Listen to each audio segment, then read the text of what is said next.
Case দিয়েছ। আজকে তারেক জিয়া বাংলাদেশে ফেরার স্বপ্ন দেখতো না যদি সার্জিসরা না থাকতো।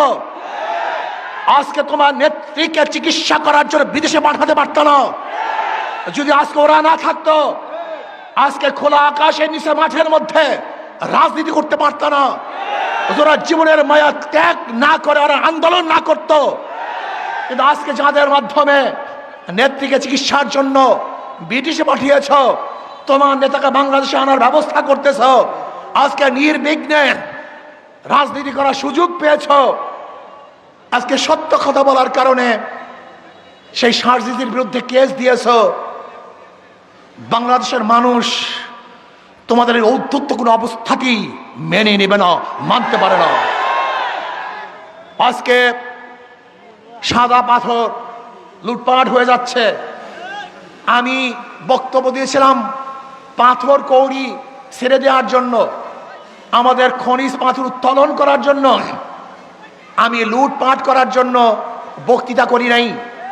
আমি ভারত থেকে পাথর চড়া দামে আনার বিরুদ্ধে আন্দোলন করেছিলাম, যে আমাদের দেশের পাথর উত্তোলন না করে ভারত থেকে পচা পাথর চড়া দামে আনে, এর বিরুদ্ধে বক্তৃতা দিয়েছিলাম।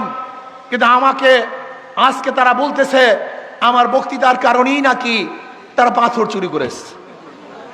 বিয়াকুবের অবস্থা কোথায়? আমি মনে করি পরিবেশ উপদেষ্টা ব্যর্থ হয়েছে। তিনি ব্যর্থ হয়েছেন। তিনি পাথর কৌড়িকে ছেড়ে না দিয়ে বরং লুট করার ব্যবস্থা করেছেন। লুট করার কারণে কি হয়েছে? বহিষ্কার করা হয়েছে। আপনাদের ধারণা কি এতগুলি পাথর কি একদিনই সরানো হয়েছে না দীর্ঘদিন পর্যন্ত সরানো হয়েছিল? এই মাসকে মাস যারা পাথর চুরি করছে বহিষ্কার করা হয় নাই।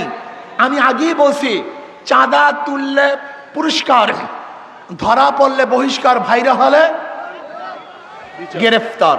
কথাটা বোঝাতে পারি নাই? চাঁদা তুললে পুরস্কার, ধরা পড়লে বহিষ্কার, আর ভাইরাল হলে গ্রেফতার। এতদিন চাঁদা তুলছে বহিষ্কার করে নাই, এতদিন পাথর চুরি করছে বহিষ্কার করে নাই, যখনই ধরা পড়ছে বহিষ্কার করছে। দেখছেন অবস্থাটা কি? কত সুন্দর ব্যবস্থা।